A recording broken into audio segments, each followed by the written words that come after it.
सप्ताह में होगी। उसके बाद एक कार्य समिति की बैठक जो आज बुलाई गई है, वो बैठक अगले 6 महीने बाद हम फिर से करेंगे और वो फरवरी लास्ट में जाके करेंगे। और उसमें सभी हमारे जिलाध्यक्ष, जिला महामंत्री, सभी मंडल अध्यक्ष उसमें उपस्थित रहेंगे। तो जैसा कि आपको सभी को पता है कि संगठन की वेबसाइट भी लॉन्च हो चुकी है और संगठन रजिस्टर्ड हो चुका है। कितने साथियों ने संगठन की सदस्यता ले ली? बैठे बैठे मैं चाह रहा हूँ 2 मिनट और जो साथी अभी रह गए वो सभी सदस्यता ले ले संगठन की। सर्टिफिकेट जनरेट हो गया सभी का और उसमें संगठन का सर्टिफिकेट भी डालते थे ग्रुप में, जिलाध्यक्ष महामंत्री वाले में सब लोग डाल दो। जैसा कि मैंने बताया कि संगठन आगामी 6 महीने की कार्य योजना पे काम करेगा, जो कि फरवरी लास्ट तक का रहेगा। तो उन्हीं बिंदुओं पर विशेष चर्चा करना चाहता हूं और आप सभी से अनुरोध करना चाहता हूं, कृपया करके उन सभी बिंदुओं को अगर आप चाहें तो नोट कर लीजिएगा या फिर उसको ध्यानपूर्वक सुन लीजिएगा। आज अगस्त खत्म हो रहा है, कल से सितंबर स्टार्ट होगा। सितंबर और अक्टूबर हमको 2 महीने सभी जिलाध्यक्ष, जिला महामंत्री कृपया ध्यान दें, सितंबर और अक्टूबर 2 महीने हमें संगठन की सदस्यता दिलानी है,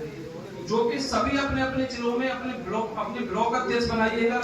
और ब्लॉक अध्यक्ष को कार्य दे दीजिए, क्योंकि जिलाध्यक्ष के लिए भी कार्य कराना आसान नहीं है कि जिलाध्यक्ष सबसे कहीं ब्लॉक पे बहुत आसानी से ये कार्य आप कर सकते हो। प्रत्येक ब्लॉक पर एक ब्लॉक अध्यक्ष आप यहाँ से जाके नियुक्त कर दीजिए जहां पर नहीं है, और प्रत्येक व्यक्ति को, सीएचओ को उसकी संगठन की सदस्यता दिलाइए। कोई भी संगठन तभी मजबूत होता है जब उसके पास पंजीकृत सदस्य होते हैं। तो जब भी कोई धरना होता है या कोई भी किसी कार्यक्रम होता है, कोई घेराव होता है, तो सरकार ट्रेड यूनियन से उसके पंजीकृत सदस्यों की संख्या मांगती है। तो पंजीकृत सदस्य हमारे पास जितने ज्यादा होंगे और उतना ही हमें आगामी कार्य योजना बनाने में सफलता मिलेगी और सरकार भी हमारे बात मानने में उतनी ही उत्सुक होगी और उतना ही उनको विवश भी होना पड़ेगा कि ये पंजीकृत सदस्य हैं, इनके पास तो हमें इनकी बात सुननी चाहिए और उनकी जो मांगे हैं वो माननी चाहिए। तो आगामी सितंबर और अक्टूबर सभी जिलाध्यक्ष और जिला महामंत्री एक बार फिर से ध्यान दें कि सितंबर और अक्टूबर 2 महीने संगठन को आपको सदस्यता दिलानी है, प्रत्येक सीएचओ को, प्रत्येक जिले से। यहाँ तक किसी को कोई डाउट तो नहीं है?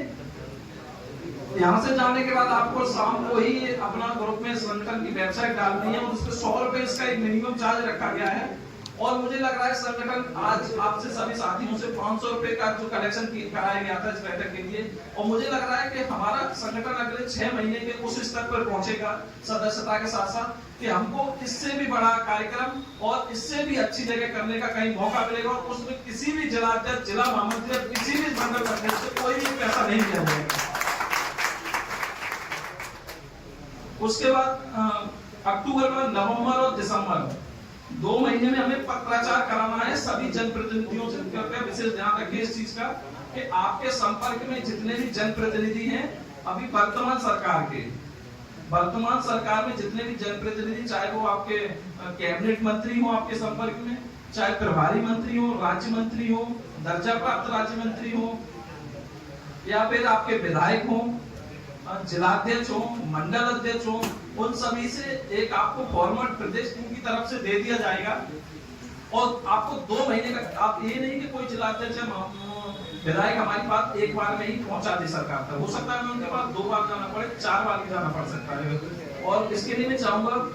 जब भी आप किसी जनप्रतिनिधि से मिलने जाएं तो अपने साथ अपना हर ब्लॉक से एक सीएचओ लेके जाए, जिससे कि प्रत्येक ब्लॉक तक, प्रत्येक सीएचओ तक ये खबर पहुंच जाए कि सीएचओ ने अब अपनी परमानेंट की लड़ाई लड़ना शुरू कर दी है। नवंबर दिसंबर में विशेष करके ये ध्यान देना है हमें कि हमें अपने जितने भी जनप्रतिनिधि हमारे संपर्क में हैं उनको सबको पत्राचार कराना है, माननीय मुख्यमंत्री जी के नाम पर, माननीय स्वास्थ्य मंत्री जी के नाम पर और प्रमुख सचिव महोदय के नाम पर। मुझे लग रहा है कि अब जो हमारी लड़ाई होने वाली है वो मिशन निदेशक महोदया से नहीं, सीधी स्वास्थ्य मंत्री जी से होने जा रही है। इसी बात को देखते हुए यहाँ तक दिसंबर तक की रूपरेखा हमारी 4 महीने की यहाँ तक तैयार हो जाएगी। इसको देखते हुए पत्राचार हमारा यहाँ तक हो जाएगा। 2 महीने सफिशिएंट समय है किसी के लिए, हो जाएगा ना 2 महीने में पत्राचार। तो इस कार्य को भी प्राथमिकता पर रखना है। जनवरी फरवरी महीने में संगठन अपनी तरफ से पत्राचार करेगा, उन्हीं लेटर हेड को लगा के जो माननीय जनप्रतिनिधियों के द्वारा आपने लिखवाए गए हैं सरकार के लिए, उन्हीं पत्रों के साथ संगठन सरकार तक अपनी बात रखेगा, अपनी उनसे मुलाकात करेगा, माननीय स्वास्थ्य मंत्री जी से, प्रमुख सचिव महोदय से, और कोशिश करेंगे कि माननीय मुख्यमंत्री जी से भी मुलाकात हो जाए तो जो सीएचओ का 6 साल वाला नियमितीकरण का मुद्दा है उसको प्रमुखता पर और उसी को ही रखकर संगठन आगे की लड़ाई लड़ेगा। और आज ये प्रदेश कार्य समिति की यहाँ पर बैठक हुई है,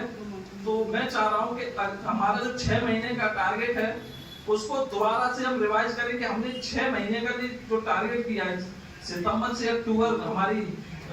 मेंबरशिप, अक्टूबर से नवंबर डायरी में नोट कर लीजिए सर, डायरी है ना आपके पास में। नवंबर दिसंबर हमारा पत्राचार माननीय जनप्रतिनिधियों के द्वारा, जिसमें हमारे प्रदेश मंत्री, कैबिनेट मंत्री, प्रदेश प्रभारी, जिला प्रभारी और जितने भी माननीय होंगे उनके सबके द्वारा आपको पत्राचार कराना है। जनवरी फरवरी में मैंने बताया संगठन पत्राचार करेगा, जिसमें जितने आपसे कोशिश इसलिए की जा रही है जनप्रतिनिधियों की कि उतने ही लेटर, कवरिंग लेटर लगा के सरकार तक हम अपनी बात पहुंचा सके और संगठन भी उतनी उस समय उतनी मजबूत स्थिति में होगा कि स्वास्थ्य मंत्री भी हमारी बात अच्छे से सुन सके। और ये आज की जो कार्य समिति की बैठक है, मैं आपको फिर से बताना चाह रहा हूँ कि फरवरी अंतिम सप्ताह में, कृपया सभी लोग एक विशेष बहुत महत्वपूर्ण बात बताने जा रहा हूँ मैं, सब लोग ध्यान से सुने। फरवरी के अंतिम सप्ताह में जब हमारे 6 महीने कंप्लीट होंगे आज से, और इस बैठक के 6 महीने जब कंप्लीट होंगे तो हम सब जिला अध्यक्ष, जिला महामंत्री, प्रदेश टीम, मंडल अध्यक्ष, पूरे प्रदेश के सभी सक्रिय सीएचओ साथियों को फिर से बुलाएंगे और तब तक हमारी अगर किसी भी जो परमानेंट की मांग को हम लोग जिस पे पत्राचार करेंगे उस पर कोई भी निष्कर्ष नहीं निकलता या सरकार वार्तालाप के लिए नहीं बुलाती है, तो अगले जो हम लोग कार्य समिति की बैठक करेंगे उसी फरवरी में हम लोग सभी जनप्रतिनिधियों के पत्राचार को रखते हुए और अपने सभी मंडल अध्यक्षों, अपने जितने भी जिला अध्यक्ष उन सभी की सर्वसहमति से उसी फरवरी महीने की अंतिम सप्ताह में उसी बैठक में धरने की रणनीति तैयार करेंगे। भैया संघर्ष करो, हम तुम्हारे साथ हैं। भैया तुम संघर्ष करो, हम तुम्हारे साथ हैं। जिला अध्यक्ष, जिला महामंत्री से भी हमारा संवाद काफी कम हो पाया है, पिछले 1 साल में 2 या 4 बार ही हो पाया है, तो अब से ये जिम्मेदारी आप सब लोगों को भी लेनी है। और प्रदेश टीम के भी मैं अपने जितने मेरे सहयोगी साथी बैठे हुए हैं उनसे भी मैं अनुरोध करूंगा कि वो भी इस चीज को अपने सभी जिला अध्यक्षों के संपर्क में लगातार रहे। किसी भी जनपद में किसी भी तरह की कोई भी परेशानी आ रही है तो उसको तुरंत निस्तारित कराएं, क्योंकि अगर हमारा सीएचओ ही वहां पर मजबूत नहीं होगा, उसका ही शोषण होगा, तो हम किसके लिए संगठन बनाए। मांगे तो हमारी बहुत बड़ी बात हो गई जब हमारा सीएचओ ही परेशान होता रहेगा। और एक चीज और मैं बोलना चाहूंगा कि अगर हमारा जो सीएचओ परेशान है ना, वो उसका परेशान करने वाला व्यक्ति ही संविदा कर्मचारी है, उसको कोई बाहर वाला व्यक्ति बाद में परेशान करता है। पहले उसके जो अपर लेवल के लोग हैं, अब मैं नाम किसी का नहीं लूंगा, लेकिन ब्लॉक पे और जिले पे जो लोग एनएचएम के लोग बैठे वही सीएचओ का शोषण कर रहे हैं। तो जैसा कि जिला महामंत्री की बैठक के लिए बोला गया था, तो वो फिजिकल मीटिंग हर